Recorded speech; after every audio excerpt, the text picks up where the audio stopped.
বাংলাদেশ নেভাল একাডেমিতে মিডশিপম্যান 2022 এ ব্যাচ এবং direct entry officer 2024 B ব্যাচের শীতকালীন রাষ্ট্রপতি কুচকাওয়াজ গত রোববার অনুষ্ঠিত হয়েছে।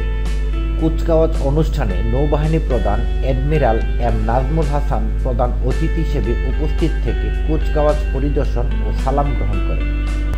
উক্ত অনুষ্ঠানের মধ্য দিয়ে বাংলাদেশ নৌবাহিনীর 2022 এ ব্যাচের 34 জন মিডশিপম্যান এবং 2024 বি ব্যাচের 8 জন ডাইরেক্ট এন্ট্রি অফিসার সহ মোট 42 জন নবীন কর্মকর্তা কমিশন লাভ করেন।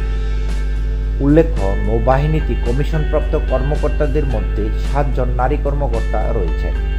কুচকাওয়াজ অনুষ্ঠানে নৌবাহিনী প্রধান বিভিন্ন বিষয়ে সর্বোচ্চ মান অর্জনকারী কৃতি প্রশিক্ষণার্থীদের হাতে পদক তুলে দেন।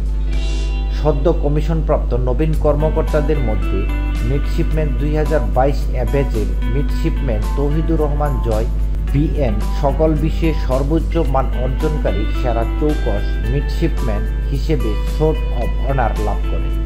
এছাড়া মিডশিপম্যান নাসিব আলবি হক বিএন প্রশিক্ষণে দ্বিতীয় সর্বোচ্চ মান অর্জনকারী হিসেবে নৌপ্রধান স্বর্ণপদক এবং ডাইরেক্ট এন্ট্রি অফিসার 2024 বি ব্যাচের acting lieutenant Mohammad Hasnatullah BN শ্রেষ্ঠ ফলাফল অর্জনকারী হিসেবে বীরশ্রেষ্ঠ শহীদ রুহুল আমিন স্বর্ণপদক লাভ করেন।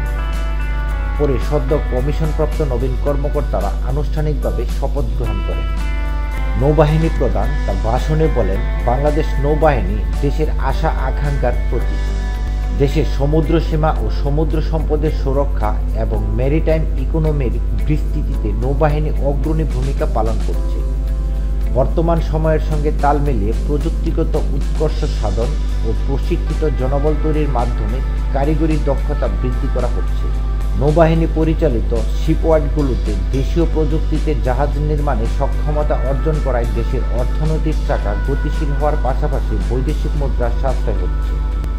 নৌবাহিনী প্রধান বলেন, নবীন কর্মকর্তারা ভবিষ্যৎ কর্মজীবনে একাডেমির প্রশিক্ষণ কাজে লাগিয়ে জাতীয় নিরাপত্তা ও অগ্রগতির পথে সঠিকভাবে দায়িত্ব পালনে সক্ষম হবে।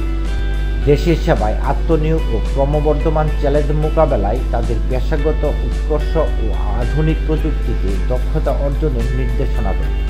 কুচকাওয়াজ অনুষ্ঠানে সেনা, নৌ ও বিমান বাহিনীর পদস্থ কর্মকর্তা, স্থানীয় ব্যক্তি এবং কমিশনপ্রাপ্ত নবীন কর্মকর্তাদের অভিভাবকরা উপস্থিত ছিলেন।